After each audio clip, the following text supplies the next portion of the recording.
नमस्कार दोस्तों, पंचऋषि क्लासेस में आपका स्वागत है। उम्मीद है कि आप घर पर अध्ययन कर रहे होंगे और मेरे अनुसार जैसे मैं बता रहा हूँ आप नोट्स भी प्रिपेयर कर रहे होंगे।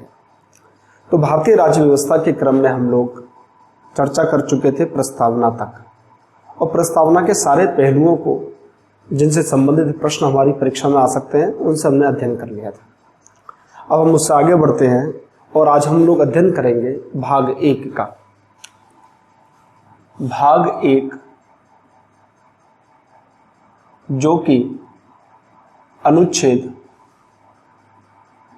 1 से लेकर 4 तक है, उसका अध्ययन करेंगे। नाम है भारत संघ और उसके राज्य क्षेत्र। भारत संघ और उसके राज्य क्षेत्र। तो आज हमारा टॉपिक जो है वो भाग 1 भारत संघ और उसके राज्य क्षेत्र है। ठीक है, तो इसको हम लोग शुरू करते हैं अनुच्छेद 1 से। अनुच्छेद 1 क्या कहता है? अनुच्छेद 1 के एक्चुअल में 3 पार्ट है, 1.1, 1.2 और 1.3। सबसे पहले हम अनुच्छेद 1 के सब क्लोज 1 की बात करते हैं और इसका पोस्टमार्टम करते हैं।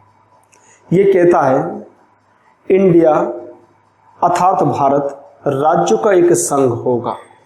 एक क्या कहता है? इंडिया जो कि भारत है राज्यों का एक संघ होगा। राज्यों का एक संघ होगा। राज्यों का एक संघ होगा। इंडिया जो कि भारत है राज्यों का एक संघ होगा।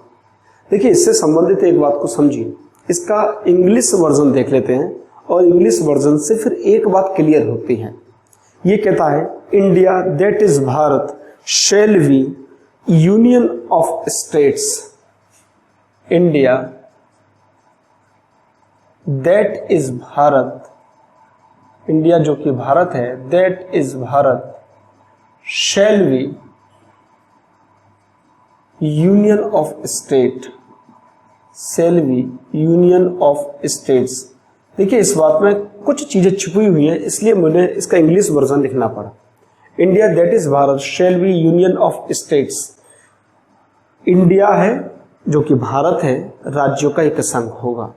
देखिए, संघ शब्द से एक चीज क्लियर नहीं हो रही थी जो यूनियन शब्द से क्लियर हो रही है, क्योंकि संघ का 2 अर्थ निकलते हैं। इंग्लिश वर्जन अगर देखें तो एक तो निकलता है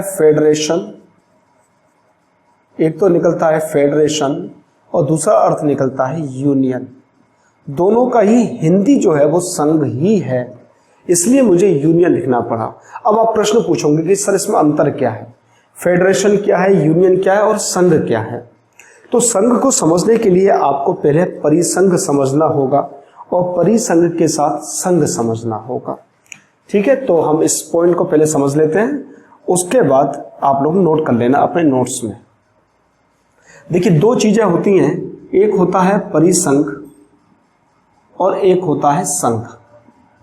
संघ की भी 2 प्रकृति है, एक अमेरिका वाला संघ और एक भारत वाला संघ।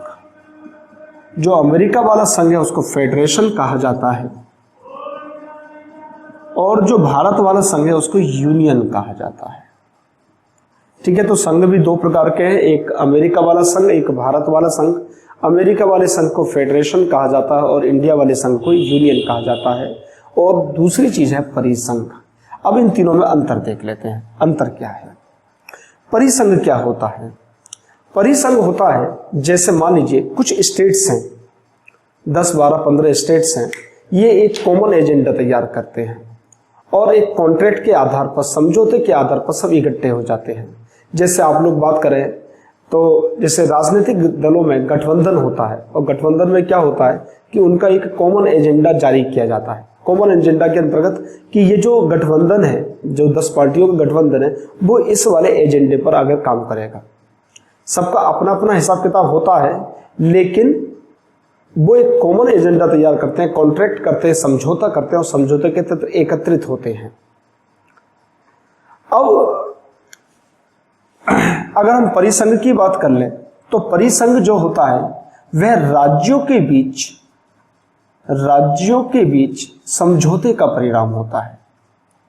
राज्यों के बीच समझौते का परिणाम होता है, कॉन्ट्रैक्ट का परिणाम होता है, समझौते का परिणाम होता है। ठीक है, आपस में सारे राज्य आपस में मिले, कॉन्ट्रैक्ट किया, समझौता किया और एकत्रित हो गए, परिसंघ कहलाएगा। इसमें राज्य को कभी भी परिसंघ से बाहर जाने की अनुमति होती है, कभी भी जा सकता है, यानी कि राज्य बाहर जा सकता है, और राज्य बाहर जा सकता है तो परिसंघ का विखंडन हो जाता है। तो दूसरी विशेषता क्या है इसकी कि राज्य, इसको इस तरह समझिएगा आप लोग कि राज्य किसी भी समय बाहर जाने की अनुमति है, उस कॉन्ट्रैक्ट को तोड़ सकता है और बाहर जा सकता है। मान लीजिए कोई पार्टी के साथ गठबंधन किया, पार्टी के साथ उसका बाद में चलकर मनमुटाव हो गया, तो वो उस गठबंधन से बाहर जाने की उसको आज़ादी होती है। इस केस में परिसंघ समाप्त हो सकता है, क्योंकि सारे के सारे लोग निकल गए तो क्या होगा, परिसंघ समाप्त हो जाएगा। लेकिन जो राज्य है वो समाप्त नहीं होता, यानी कि राज्य अविनाशी होता है और परिसंघ का विनाश हो सकता है। परिसंघ विनाशी होता है और राज्य क्या होता है, इस केस में अविनाशी होता है। तो लिखिएगा राज्य अविनाशी होता है, राज्य अविनाशी होता है। ठीक है, इस केस में राज्य क्या होता है, राज्य का विनाश नहीं हो सकता, राज्य अविनाशी होता है। लेकिन जो संघ है यानी कि परिसंघ है, परिसंघ का विनाश हो सकता है। एक एक करके मान लीजिए सारे राज्य निकल गए तो उसका विनाश हो जाएगा, विनाश हो सकता है। इसलिए परिसंघ को अविनाशी राज्यों का विनाशी संघ कहा जाता है। क्या कहा जाता है, अविनाशी राज्यों का,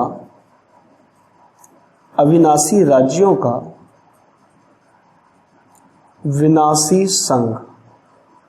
देखिए बहुत सारे लोग अमेरिका को इस श्रेणी में रखते हैं, वो कहते हैं कि राज्य जब चाहे बाहर जा सकता है। ऐसा नहीं है। प्रारंभ में यह अवस्था थी कि वहां पर राज्य जब चाहे संघ से बाहर जा सकता था, लेकिन अब यह स्थिति नहीं है। अब वहां पर भी राज्यों को बाहर जाने की अनुमति नहीं है। ठीक है, तो परिसंघ के बारे में हम लोगों ने बात क्या पढ़ी कि यह राज्यों के भी समझौते का परिणाम होता है। इसमें राज्य अविनाशी होते हैं, संघ जो होता है वो विनाशी होता है। जब अगर सारे राज्य बाहर निकल गए तो फिर उस संघ का कोई अस्तित्व नहीं रहता। क्लियर है, इसलिए इसको क्या कहा जाता है, अविनाशी राज्यों का विनाशी संघ, संघ का विनाश हो सकता है। अब आ जाइएगा अमेरिका वाले कॉन्सेप्ट पर। अमेरिका में भी राज्यों के भी समझौते का परिणाम है। अमेरिका में भी जो संघ बना है वो राज्यों के भी समझौते का परिणाम है। इसमें राज्यों को बाहर जाने की अनुमति नहीं है, साथ ही संघ को राज्यों के क्षेत्रफल में, सीमा में कोई परिवर्तन करने का अधिकार नहीं है। अमेरिका के संदर्भ में कहा जाता है कि अमेरिका अविनाशी राज्यों का अविनाशी संघ है। यहाँ ना तो राज्य का विनाश हो सकता है और ना ही संघ का विनाश हो सकता है, लेकिन राज्य आपसी समझौते का परिणाम होते हैं। राज्य आपस में समझौता कर एक संघ का निर्माण करते हैं, तो संघ क्या होता है, राज्यों के आपसी समझौते का परिणाम होता है। इसको इस तरह लिख लीजिएगा, यहाँ पर लिखिएगा अमेरिका के नीचे फेडरेशन में लिखिएगा राज्यों के बीच समझौते का परिणाम है, समझौते का परिणाम है। ठीक है, ये भी राज्यों के बीच क्या है, समझौते का परिणाम है। दूसरे क्या लिखा था इसमें, राज्य अविनाशी होता है। इसमें भी राज्य अविनाशी होता है, यानी कि राज्य का विनाश नहीं हो सकता, राज्य अविनाशी होता है, राज्य अविनाशी होता है। तीसरा क्या है, परिसंघ का विनाश हो सकता है। इस केस में संघ का विनाश नहीं हो सकता, सुप्रीम कोर्ट के आदेश है ये, संघ का विनाश नहीं हो सकता, विनाश नहीं हो सकता। आपको मालूम होगा कि अमेरिका में दासता को समाप्त करने के लिए अब्राहम लिंकन ने बहुत बड़ा एक कार्य किया था, जिसकी वजह से जो साउथ के स्टेट्स थे अमेरिका के, उन लोगों ने विरोध कर दिया, क्योंकि वहां पर बहुत सारे दासों की संख्या थी। जो उनके खेतों में काम किया करते थे। तो उन लोगों ने विरोध किया। 7 स्टेट्स थे, 7 स्टेट्स थे, और वो इस बात को लेकर सुप्रीम कोर्ट पहुंच गए। तो सुप्रीम कोर्ट ने कहा भैया आने की तो अनुमति है, जाने की अनुमति नहीं है। आप संघ में शामिल तो हो सकते हैं लेकिन बाहर नहीं जा सकते। इसलिए अब वहां पर व्यवस्था है कि वहां पर संघ से बाहर राज्य नहीं जा सकते। बहुत सारे लोग बताते हैं, बहुत सारी पुस्तकों में लिखा होता है कि संघ परिसंघ है, अमेरिका एक परिसंघ है, बल्कि अमेरिका एक फेडरेशन है। यानी कि संघ है, संघ का अमेरिकी मॉडल है, परिसंघ है। तो संघ का क्या है, इसका संघ का विनाश नहीं हो सकता और राज्य का भी विनाश नहीं हो सकता। अब दोनों का विनाश नहीं हो सकता तो ये क्या हो जाता है, अविनाशी राज्यों का अविनाशी संघ हो जाएगा। लिख लीजिएगा, अमेरिका के नीचे लिख लीजिएगा, इसको अविनाशी राज्यों का अविनाशी संघ कहा जाता है। मैं यहीं कहीं पर लिख देता हूं बिगाड़ कर, आप लोगों ने नोट कर लिया होगा। इसको अविनाशी राज्यों का अविनाशी संघ कहा जाता है। अमेरिका को क्या कहा जाता है, अविनाशी राज्यों का अविनाशी संघ कहा जाता है। ना राज्य का विनाश हो सकता है और ना ही संघ का विनाश हो सकता है। तो ये बात समझ में आई। कुछ बातें इसमें मिली हुई हैं, कुछ बातें अलग हैं। अब भारत का मॉडल देखते हैं, जिसको यूनियन कहा जाता है। भारत के मॉडल को यूनियन कहा जाता है, जबकि अमेरिकी मॉडल को फेडरेशन कहा जाता है। दोनों में अंतर मैंने आपको यहाँ पर स्पष्ट कर रहा हूँ। देखिए, भारत संघ जो है, केंद्र व राज्यों के बीच किसी आपसी समझौते का परिणाम नहीं है। सब म्यूचुअल अंडरस्टैंडिंग से म्यूचुअल गए हैं। वहां पर किसी को भी किसी एक कॉन्ट्रैक्ट के तहत नहीं गया है। तो पहला पॉइंट तो ये लिखेगा, राज्यों के बीच समझौते का परिणाम नहीं है। समझौते का परिणाम नहीं है। ये क्या है, राज्यों के बीच किसी प्रकार के समझौते का परिणाम नहीं है। दूसरा, इसमें क्या लिखा होता है, राज्य अविनाशी होता है। भारत के केस में राज्यों का विनाश किया जा सकता है। इंटरनल मैटर में अपने आंतरिक रूप से केंद्र मजबूत है। वो चाहे तो किसी भी राज्य को 2 भागों में विभाजित कर सकता है, किसी राज्य का कुछ भाग निकालकर दूसरे राज्य में दे सकता है, सीमा में परिवर्तन कर सकता है, नामों में परिवर्तन कर सकता है। यानी कि केंद्र पूरी तरह स्वतंत्र है कि वे राज्य यानी कि संघ के अंदर राज्यों के बारे में कुछ भी कर सकता है, सबको खत्म कर सकता है, सबको बना सकता है, 50 राज्य बना सकता है ना। यह सबको खत्म करके सिर्फ 10 राज्य बना सकता है। पूरी तरह जो शक्ति है वो केंद्र के हाथ में है, इसलिए राज्य का अपना कोई अस्तित्व नहीं है। तो भारत के केस में राज्य विनाशी होता है। राज्य क्या होता है, विनाशी होता है, विनाशी होता है। अब राज्य विनाशी होता है लेकिन संघ का विनाश नहीं हो सकता। संघ से बाहर जाने की आजादी नहीं है। राज्यों को संघ से बाहर जाने की आजादी नहीं है। अगर बाहर जाने की आजादी होती तो संघ विनाशी हो जाता, लेकिन बाहर जाने की आजादी नहीं है, इसलिए संघ अविनाशी है। नेक्स्ट लिखिएगा, संघ अविनाशी है। ऐसा नहीं है कि जब चाहें तो उत्तर प्रदेश अलग हो जाए, महाराष्ट्र अलग हो जाए, कोई अलग नहीं हो सकता। संघ अविनाशी है।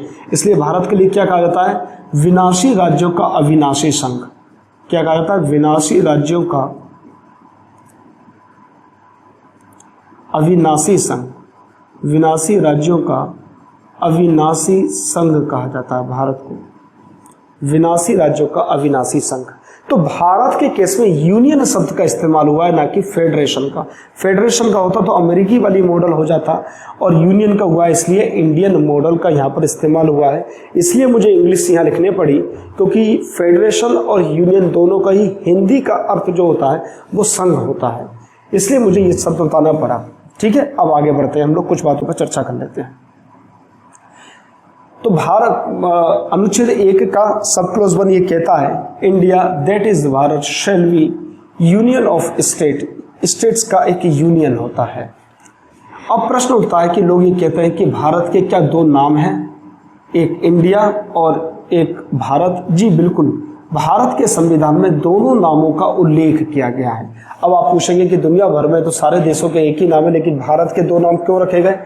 उसकी वजह है, जो परंपरागत लोग थे वो भारत का नाम भारत, हिंदुस्तान आदि रखना चाहते थे। आप लोगों को मालूम है कि भारत का नाम कैसे पड़ा।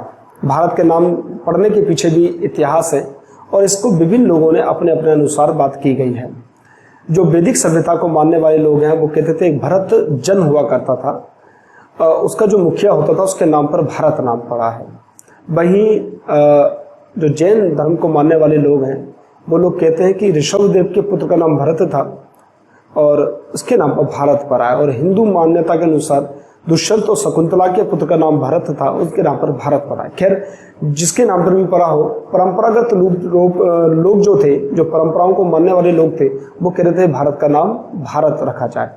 लेकिन जो आधुनिक विचारों के लोग थे वो कह रहे थे कि भारत का नाम इंडिया रहने दी जाए। कारण था इसके पीछे, क्योंकि अंतर्राष्ट्रीय रूप से अंतर्राष्ट्रीय मार्केट में बहुत सारी संधियों में, यहाँ तक कि यूनाइटेड नेशन में भी भारत, जो अंतर्राष्ट्रीय यूनाइटेड नेशन है उसमें भी क्या है, भारत का नाम इंडिया ही है। अब वो कह रहे थे कि अगर इंडिया का नाम बदलकर भारत किया जाएगा तो बहुत सारे स्थानों पर नाम परिवर्तित करने होंगे और फिर नाम की पहचान के लिए एक संकट उत्पन्न हो जाएगा।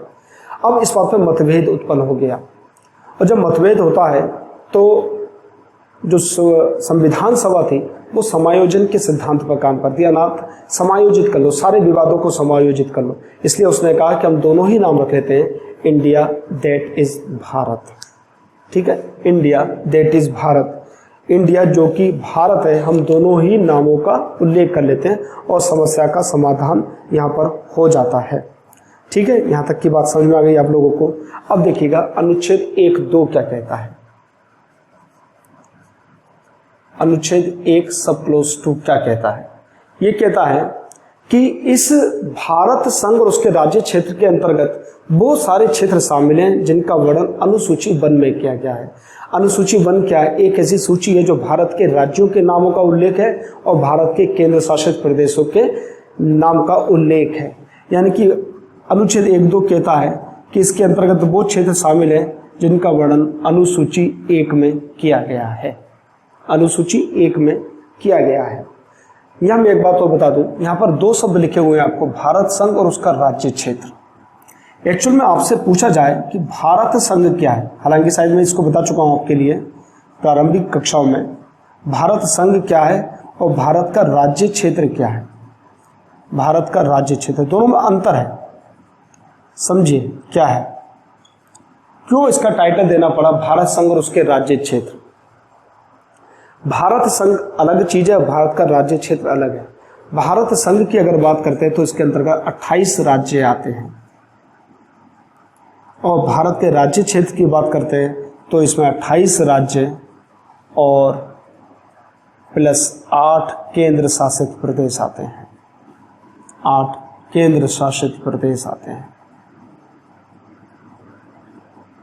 ठीक है, तो भारत संघ के अंतर्गत 28 राज्य आते हैं और भारत का राज्य क्षेत्र जब पूछा जाए तो उसके अंतर्गत 28 राज्य और 8 केंद्र शासित प्रदेश आते हैं। तो यहाँ पर इस कॉन्सेप्ट को क्लियर करना होगा कि संघ, भारत संघ का अंतर्गत क्या है, भारत संघ 28 राज्यों के बीच कॉन्ट्रैक्ट नहीं है।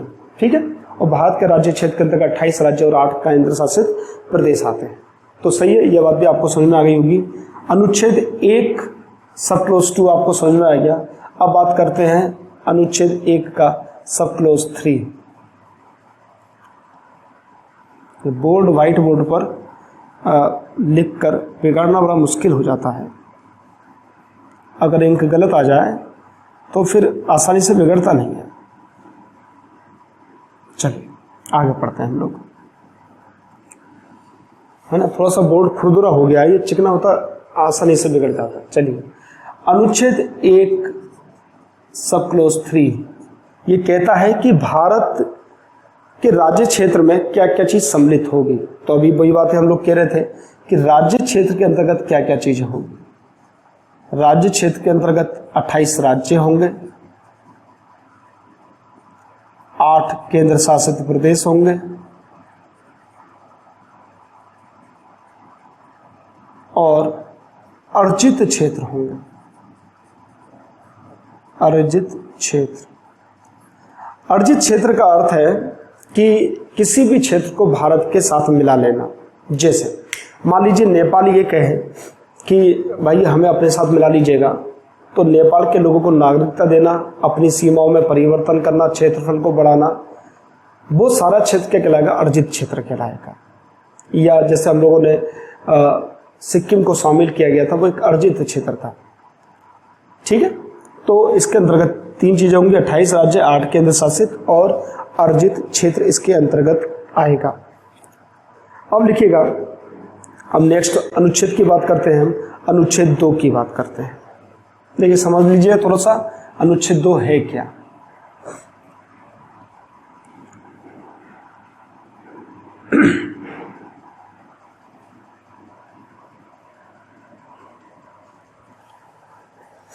अनुच्छेद 2 कहता है,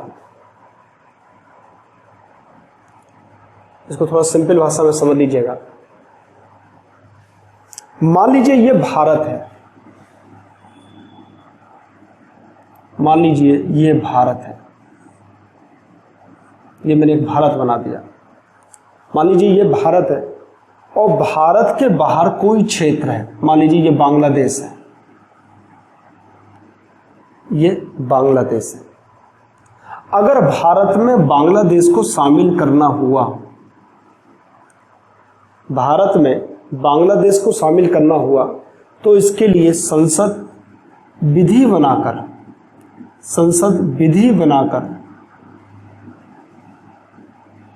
इस क्षेत्र को शामिल कर लेगी, इस क्षेत्र को शामिल कर लेगी। तब भारत का जो क्षेत्रफल हो जाएगा वो कुछ ऐसा हो जाएगा, ऐसा। बात समझ रहे हैं? यानी कि जो क्षेत्र पहले से ही अस्तित्व में हैं और उनको भारत के अंदर शामिल करना है, तो उसका उपबंध करता है अनुच्छेद 2। अनुच्छेद 2 ये कहता है, संसद ऐसे निर्बंधों एवं शर्तों के साथ जिन्हें वह उचित समझे संघ में नए राज्यों का प्रवेश या स्थापना कर सकता है। संघ में नए राज्यों का प्रवेश तथा स्थापना कर सकता है। तो प्रवेश का उदाहरण मैंने दे दिया। अब आ जाती है बात, स्थापना कैसे कर सकता है, कैसे नए राज्य की स्थापना करेगा और फिर भारत में शामिल कर लेगा। देखिए हम लोगों को मालूम है कि हमारे देश के एक तरफ अरब सागर है, दूसरी तरफ बंगाल की खाड़ी है। इनमें क्या होता है, द्वीप उगाते हैं कभी कभी, जल स्तर नीचा हुआ या कुछ और कारणों से, टेक्टोनिक थ्योरी या किसी और कारणों से क्या होता है, जमीन ऊपर उठ जाती है तो वो द्वीप बन जाते हैं। और जब द्वीप बनती है, इसको कहते हैं प्लेट अभिसारी क्रिया, है ना। प्लेट कन्वर्जेंट और इन्वर्जन प्रोसेस होता है, ये भूगोल में आप लोग पढ़ते हैं। तो उस प्रक्रिया के द्वारा अगर द्वीपों का निर्माण हुआ है ना, द्वीपों का निर्माण हुआ है, तो वो द्वीप क्या होगा कि नए राज्य बन गए, उनको शामिल करने की प्रक्रिया अनुच्छेद 2 के अंतर्गत बताई गई है। तो अनुच्छेद 2 के अंतर्गत कहा जाता है कि ऐसे किसी भी क्षेत्र को जो पहले से मौजूद है उसको भारत में शामिल करने के बारे में जो प्रोसेस है, जो प्रक्रिया है, वो अनुच्छेद 2 के अंतर्गत बताई गई है। तो अनुच्छेद 2 आप लोगों को समझ में आ गया होगा। अनुच्छेद 3 क्या कहता है? अनुच्छेद 3 को मैं सार बता देता हूँ, फिर आपकी बात क्लियर हो जाएगी। अनुच्छेद 3 ये कहता है कि मान लीजिए ये आपका भारत है और भारत के अंदर ये 28 राज्य हैं। ये क्या है? 28 राज्य हैं। इस तरह बना लीजिएगा, 28 राज्य हैं। अगर भारत यानी कि केंद्र सरकार ये चाहे कि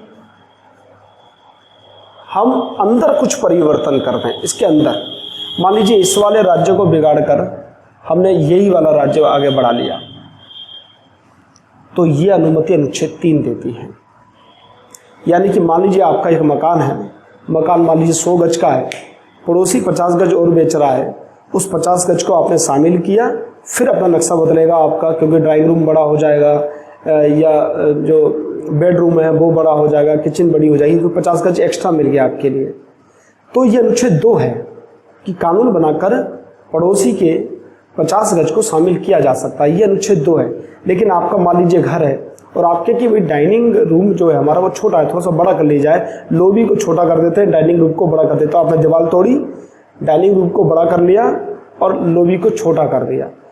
तो जब बड़ा हो गया तो आपका बच्चा बोला कि पापा ये डाइनिंग रूम नहीं, इसको बेडरूम बना लेते हैं। बोले ठीक है, चिट्ठी बदल दो, अब ये ड्राइंग रूम नहीं हो गया, बेडरूम हो गया। क्या हुआ? क्या आपके मकान का क्षेत्रफल बदला? नहीं बदला, लेकिन अंदर की सीमाएं बदल गई। जो ड्राइंग रूम था उसकी सीमा आपने बढ़ा दी, या डाइनिंग रूम कहा है मैंने, उसकी सीमा बढ़ा दी, लॉबी की सीमा छोटी कर दी। सीमा में परिवर्तन आप कर सकते हैं। आपके बेटे ने कहा पापा ये डाइनिंग रूम नहीं है, अब इसको बेडरूम बना लेते हैं, तो आपने तख्ती उठाई वहाँ से और उस पर चिपका दी और ये हो गया बेडरूम। नाम में परिवर्तन कर दिया। यानी कि घर के अंदर कुछ भी परिवर्तन करने का अधिकार आपको अनुच्छेद 3 देता है। अनुच्छेद 3 कहता है कि केंद्र को यह पूर्ण शक्ति है कि वह राज्यों के अंदर किसी भी राज्य की सीमा घटा सकता है, सीमा बढ़ा सकता है, नए राज्य की स्थापना कर सकता है, ठीक है, राज्य को समाप्त कर सकता है, उनके नामों में परिवर्तन कर सकता है। यानी कि घर के अंदर कुछ भी करने का अधिकार संसद को जो अनुच्छेद देता है वो अनुच्छेद 3 है। अनुच्छेद 3 के अंतर्गत ये सारी व्यवस्थाएं कर दी जाती हैं। क्लियर हो रहा है आप लोगों को बात मेरी?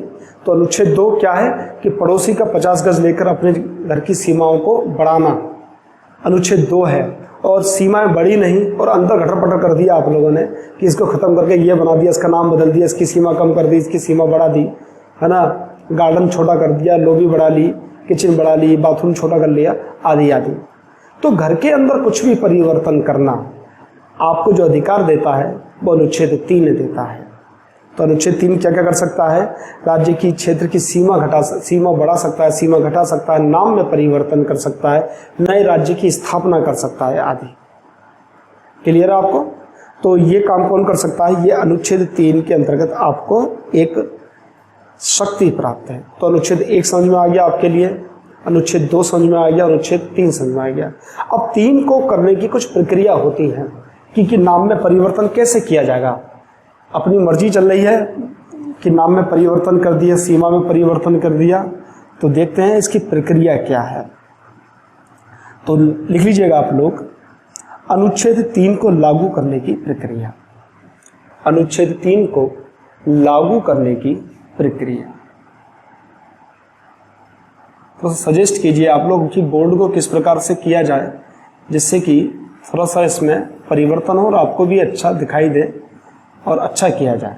मिनिमम कॉस्ट में, क्योंकि बहुत ज़्यादा रिसोर्सेज नहीं है, मिनिमम कॉस्ट में जो काम किया जा सके वो आप लोग सजेस्ट कीजिएगा मुझे कमेंट बॉक्स में, जिससे कि इसमें परिवर्तन किया जा सके। ठीक है, मैं आपको अपना अभी व्हाट्सएप नंबर भी दे दूंगा। अगर आप कुछ किसी भी टॉपिक पर कोई पढ़ना चाहते हैं या पूछना चाहते हैं या बताना चाहते हैं तो भी आप बता सकते हैं मुझे। लिख लीजिएगा, मेरा व्हाट्सएप नंबर है यही कॉलिंग नंबर है मेरा, 9457853933 9457853933। आप इस पर भी मुझे व्हाट्सएप कर सकते हैं, कॉलिंग कर सकते हैं। मान लीजिए किसी टॉपिक पर आप लोग समझ में नहीं आ रहा हो तो उस पर मैं वीडियो बनाकर आपको समझा दूंगा। अब प्रक्रिया देखते हैं, अनुच्छेद 3 को लागू करने की प्रक्रिया देखते हैं। अनुच्छेद 3 की प्रक्रिया।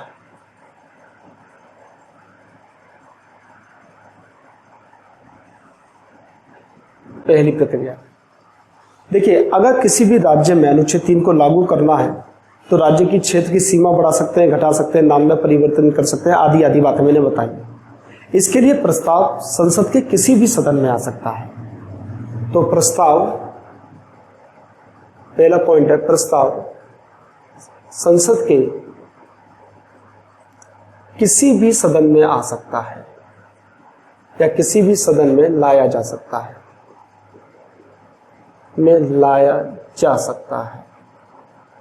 ठीक है, पहली पॉइंट।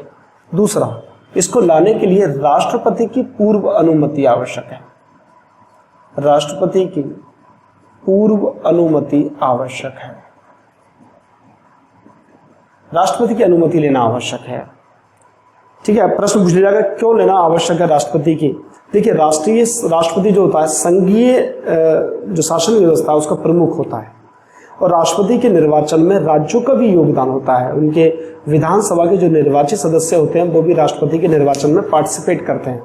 इसलिए नए राज्य के निर्माण से उसकी निर्वाचन प्रक्रिया पर भी प्रभाव पड़ेगा राष्ट्रपति की, इसलिए राष्ट्रपति की पूर्व अनुमति लेना आवश्यक होता है। राष्ट्रपति की जब पूर्व अनुमति ले ली, अब राष्ट्रपति क्या करता है? राष्ट्रपति इस प्रस्ताव को तीसरा पॉइंट लिख लीजिएगा, राष्ट्रपति इस प्रस्ताव को संबंधित राज्य की विधानमंडल के पास भेजता है। संबंधित राज्य के विधानमंडल के पास भेजता है उसकी राय लेने के लिए। विधानमंडल के पास जाता है उसकी राय लेने के लिए। वो क्या चाहता है? क्या उसके नाम में परिवर्तन किया जाए, क्या उसको से अलग तोड़कर एक नए राज्य का निर्माण किया जाए, क्या उसकी सीमा में परिवर्तन किया जाए, इस राज्य विधानमंडल की परामर्श भी ली जाती है। हालांकि मूल संविधान में यह व्यवस्था नहीं थी, बल्कि 5वें संविधान संशोधन 1955 के द्वारा यह व्यवस्था की गई। उससे पहले यह व्यवस्था नहीं थी, उनकी राय लेना कोई आवश्यक नहीं था। खैर, राष्ट्रपति क्या करेगा, इसके पास भेजेगा कि आप अपनी राय दीजिए, और कुछ समय सीमा निर्धारित कर देगा कि 15 दिन में या 1 महीने के अंदर आप अपनी राय दे दीजिए। उस समय सीमा के अंदर ये अपनी राय दे देते हैं तो बढ़िया है, नहीं देते हैं तो ये अनुरोध भी कर सकते हैं राष्ट्रपति को कि अभी हम चर्चा नहीं कर पाए हैं, कुछ समय और बढ़ा दीजिएगा। ठीक है, राष्ट्रपति कुछ और समय भी बढ़ा सकता है। अगर इस बढ़ी हुई समयावधि के अंदर वो लोग अपना विचार दे देते हैं तो सही है, नहीं देते हैं तो सही है। ठीक है, इन्होंने मान लीजिए अपना विचार दे दिया, यस में भी दे सकते हैं और नो में भी दे सकते हैं कि हाँ ये कर दीजिए या ये मत कीजिए। दोनों ही केस में इनके विचार को मानना ना तो राष्ट्रपति के लिए आवश्यक है, ना ही संसद के लिए आवश्यक है। जैसे तेलंगाना वाला का उदाहरण है, तो जब आंध्र प्रदेश से तेलंगाना अलग हो रहा था तो राष्ट्रपति ने उसकी राय जानने के लिए उस प्रस्ताव को आंध्र प्रदेश में भेजा। आंध्र प्रदेश से आपको आश्चर्य होगा, आंध्र प्रदेश ने नहीं कहा था कि तेलंगाना का निर्माण मत कीजिएगा, लेकिन राजनीतिक कारणों की वजह से आंध्र प्रदेश से तेलंगाना का निर्माण हो गया। हालांकि उसने मना किया था, तो इनके राय का कोई महत्व नहीं होता। ठीक है, उसके पश्चात क्या होगा, इनकी राय को रखा जाएगा सदन के पटल पर और फिर दोनों जगह पर साधारण बहुमत से उसको पास कर दिया जाएगा। अब साधारण बहुमत क्या होता है आप लोगों को मालूम है, किससे पास होगा, ये साधारण बहुमत से पास होकर ये पास हो जाएगा। उसके बाद राष्ट्रपति के पास जाएगा और राष्ट्रपति इस पर हस्ताक्षर कर देंगे। साधारण बहुमत की जब बात आती है तो आपको मालूम होगा साधारण बहुमत का अर्थ है उपस्थित और मत देने वालों का बहुमत। बहुमत का अर्थ है आधे से एक ज्यादा। यहां पर दोनों शब्द लिखे हैं, उपस्थित और मत देने वाले। मान लीजिए उस दिन सदन में 100 मेंबर उपस्थित हैं, 100 सदस्य मौजूद हैं। इन 100 सदस्यों में से 80 ने अपने मत का प्रयोग किया, 20 ने कहा हम वोट ही नहीं डाल रहे, मत डालो भैया। 80 ने अपने मत का प्रयोग किया, तो उपस्थित और मत देने वाले कितने लोग हो गए, 80 हो गए। उपस्थित तो 100 हैं, लेकिन इनमें से 20 लोगों ने मत नहीं दिया, 80 लोगों ने दिया। 80 लोगों का अर्थ है कि उपस्थित और मत देने वाले 80 लोग हैं, और इनका बहुमत यानी कि आधे से एक ज्यादा अर्थात 41 लोग अगर वोट डाल देंगे तो उसकी तरफ जिधर जाएंगे यस की तरफ तो यस हो जाएगा, नो की तरफ तो नो हो जाएगा। तो 41 लोगों की आवश्यकता है, ना कि 51 लोगों की आवश्यकता है। ठीक है, उपस्थित और मत देने वालों के बहुमत से ये पास होगा, राष्ट्रपति के पास जाएगा, हस्ताक्षर हो जाएंगे और जिस क्रिया के लिए अनुच्छेद 3 के इस प्रस्ताव को लाया गया है वो क्रिया पूर्ण हो जाएगी।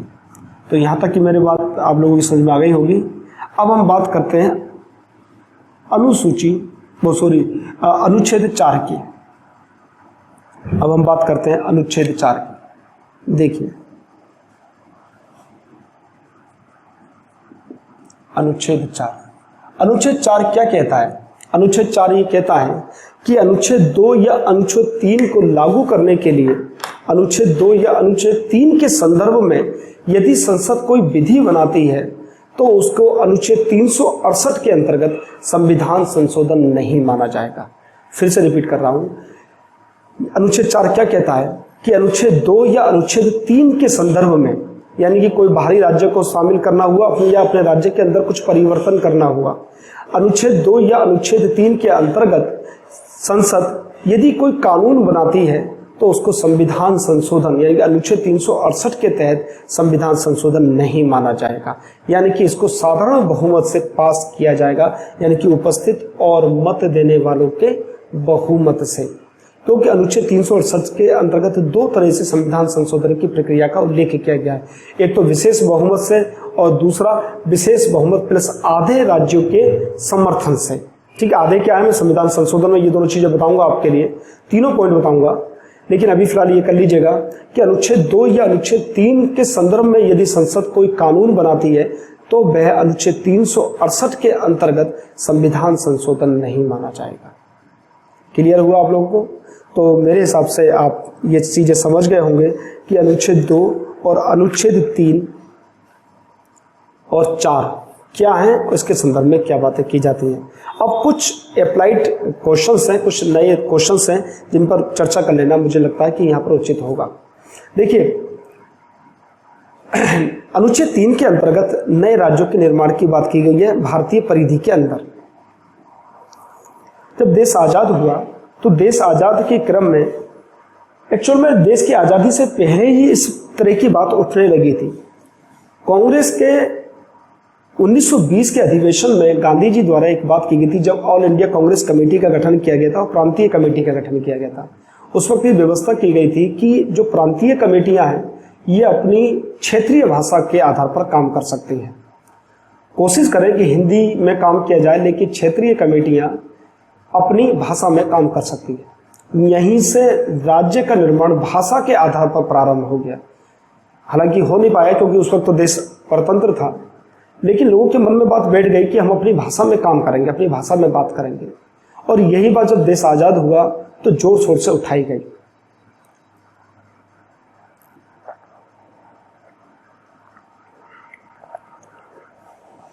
तो यही बात जोर शोर से उठाई गई कि अपनी भाषा में काम किया जाएगा। देश आजाद हुआ और भाषा के आधार पर राज्यों के निर्माण की प्रक्रिया पर आवाज उठनी शुरू हो गई। ये सब कुछ चल ही रहा था और सब तरफ से एक तरह से आवाज उठ रही थी। तो 1948 में संविधान सभा ने एक कमेटी का गठन किया जिसका नाम था एसके दर कमेटी, जिसको दर आयोग भी कहा जाता है। कहीं पर दर भी आता है, कहीं पर धर भी आता है, तो कोई परेशानी नहीं है। 1948 में एसके धर की अध्यक्षता में एक धर आयोग का गठन हुआ। इनसे पूछा गया कि क्या भाषा के आधार पर राज्यों का पुनर्गठन किया जाना चाहिए। इन्होंने अपनी राय दी कि भाषा के आधार पर राज्यों का पुनर्गठन नहीं करना चाहिए। अब बवाल तो मचना था क्योंकि रिपोर्ट आई थी नेगेटिव में, और नेगेटिव में रिपोर्ट आई तो देश में बवाल मच गया। इस बवाल को शांत करने के लिए 1949 में एक कमेटी का गठन किया गया जिसका नाम था जेवीपी। जे का अर्थ है जवाहरलाल नेहरू, जवाहरलाल नेहरू। वी का अर्थ है वल्लभ भाई पटेल,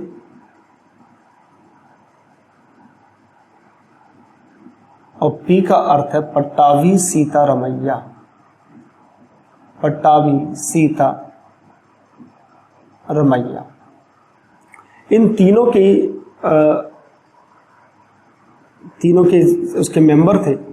एक कमेटी का गठन किया गया और इन्होंने भी कहा कि भाषा के आधार पर राज्यों का पुनर्गठन का भी समय नहीं है, नहीं किया जाना चाहिए। अब इनका यह कहना था। तभी आंध्र प्रदेश में एक नेता थे जिनका नाम था पोटी श्रीरामुलु। ये कांग्रेस के भी नेता थे, कार्यकर्ता थे। पोटी श्रीरामुलु क्या हुआ, हड़ताल पर बैठ गए और 56 दिन की भूख हड़ताल के बाद इनकी हो गई मृत्यु, निधन हो गया। अब निधन होना था, बवाल मच गया, हिंसा सब तरफ, दंगे भड़कने शुरू हो गए। मजबूरी बस 1953 में 1953 में आंध्र प्रदेश राज्य का भाषा के आधार पर पुनर्गठन किया गया। पहला राज्य था जिसका भाषा के आधार पर पुनर्गठन किया गया 1953 में। 1953 में भाषा के आधार पर स्थापित होने वाला पहला राज्य बना आंध्र प्रदेश। स्थापित राज्य था आंध्र प्रदेश। अभी मैं नेक्स्ट क्लास में कौन कौन से राज्य कब कब बने हैं, किससे टूटकर बने हैं, उनकी बात करूंगा। तो आंध्र प्रदेश पहला राज्य था जो भाषा के आधार पर बना 1953 में। जब ये सब कुछ हो गया तब 1953 में ही एक राज्य पुनर्गठन आयोग की स्थापना की गई थी। जस्टिस थे फजल अली उनकी अध्यक्षता में, न्यायाधीश थे सुप्रीम कोर्ट के, उनकी अध्यक्षता में एक फजल अली आयोग का गठन किया गया 1953 में।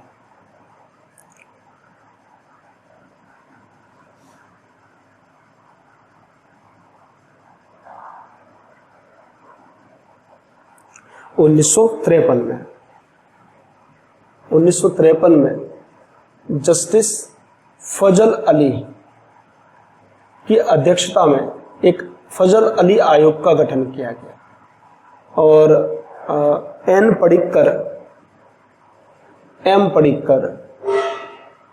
एम पडिक्कर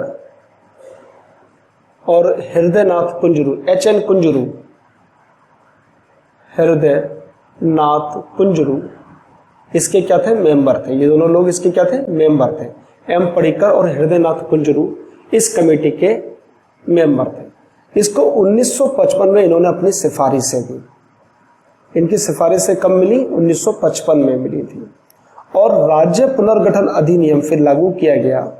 राज्य पुनर्गठन अधिनियम इनकी सिफारिशों के आधार पर राज्य पुनर्गठन अधिनियम 1956 पारित किया गया और उसके आधार पर फिर राज्यों का पुनर्गठन किया गया।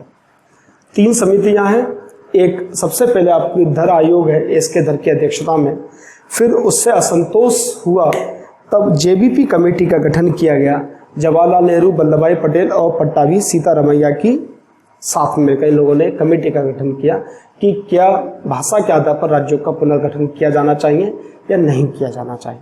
खैर इनकी भी यही आई कि भाषा के आधार पर नहीं किया जाना चाहिए। तीसरा फिर गठन करा गया फजल अली की अध्यक्षता में, राज्य पुनर्गठन आयोग का गठन किया गया। पहला है ये, इसकी दूसरी की गठन की वर्तमान में मांग की जा रही है। अभी हम उस पर चर्चा करेंगे नेक्स्ट क्लास में। तो फजल अली की अध्यक्षता में 1953 में क्या करा? एक फजल अली आयोग का गठन किया गया। 2 सदस्य थे, एम पडिक्कर और हृदयनाथ कुंजरू। 1955 में इन्होंने अपनी सिफारिशें प्रस्तुत की और फिर इन्हीं की सिफारिशों के आधार पर राज्य पुनर्गठन अधिनियम 1956 पारित किया गया, फिर लागू किया गया। ठीक है। अब हम लोगों को अब क्या बचा हुआ है इस टॉपिक में? लगभग आधे घंटे की चर्चा और बची हुई है। आधे घंटे की चर्चा के बाद हम लोग संविधान संशोधन पढ़ेंगे। तो आधे घंटे की चर्चा के अंतर्गत कुछ क्वेश्चंस हैं। पहला क्वेश्चन तो यह है कि क्या भारत अनुच्छेद 2 के अंतर्गत किसी क्षेत्र को भारत में मिलाने का तो एक उपबंध कर दिया है, लेकिन क्या भारत अपना क्षेत्र किसी को दे सकता है? यह मसला आया था और 3 मसलों के में इसका हम लोग देखेंगे। तो बेरूबारी बात, दूसरा कच्छ का रण का क्षेत्र की बात होती है और तीसरा है बांग्लादेश इनक्लेव की बात। उस पर हम लोग बात करेंगे। 100वां संविधान संशोधन हुआ था, ठीक है, उस पर हम लोग बात करेंगे।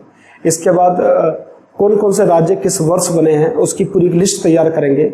यहाँ से प्रश्न बन जाते हैं। और तीसरा कुछ एलाइट क्वेश्चंस हैं कि क्या दोबारा राज्य पुनर्गठन की आवश्यकता है, राज्य का पुनर्गठन करना चाहिए, ये नहीं करना चाहिए, केंद्र शासित प्रदेश को क्यों केंद्र शासित बनाया, आदि आदि बातों पर हम लोग चर्चा करेंगे। तो आप नेक्स्ट वीडियो का इंतज़ार कीजिए। जल्द ही यानी कि कल वो वीडियो आपको मिल जाएगी और कल हम लोग फिर उस पर भी चर्चा करेंगे। उम्मीद है आप लोग नोट्स बना रहे होंगे और नोट्स बनाना बहुत आवश्यक है, क्योंकि बिना नोट्स के काम नहीं चलने वाला। तो नोट्स बनाते रहिएगा और जुड़े रहिएगा और अधिक से अधिक लोगों को शेयर कीजिएगा, जिससे कि ज़्यादा से ज़्यादा लोग लाभान्वित हो सकें। ठीक है। बहुत छोटा सेटअप है, कोई बड़ा सेटअप नहीं है, कोई हाई फाई सेटअप नहीं है कि अच्छी लाइटिंग हो, अच्छा कैमरा हो, बहुत अच्छा साउंड सिस्टम हो या डिजिटल बोर्ड हो। लेकिन आप विश्वास कीजिएगा उन सारी कक्षाओं में ना सिर्फ शोर शराबा होता है ना। आधे घंटे तो हाई हेलो में ही निकल जाता है और पढ़ाई जो होती है वो 20 मिनट होती है। तो कम से कम ऐसे माध्यम में जब पढ़ाई हो उसी को चूज करना चाहिए। खैर आप लोग सब समझदार हैं, अपने अनुसार उचित को जानते हैं। ठीक है। तो हम लोग कल बात करेंगे इसके बचे हुए शेष भाग पर। उसके पश्चात फिर हम लोग मौलिक अधिकारों पर पहुंचेंगे। संविधान संशोधन रहेगा, उसके बाद मौलिक अधिकारों पर पहुंचेंगे। ठीक है। तो देखते रहिएगा आप लोग सारी वीडियोस को और मेरा भी उत्साहवर्धन कीजिएगा और कल फिर मिलते हैं। तब तक के लिए आप सबका बहुत बहुत धन्यवाद।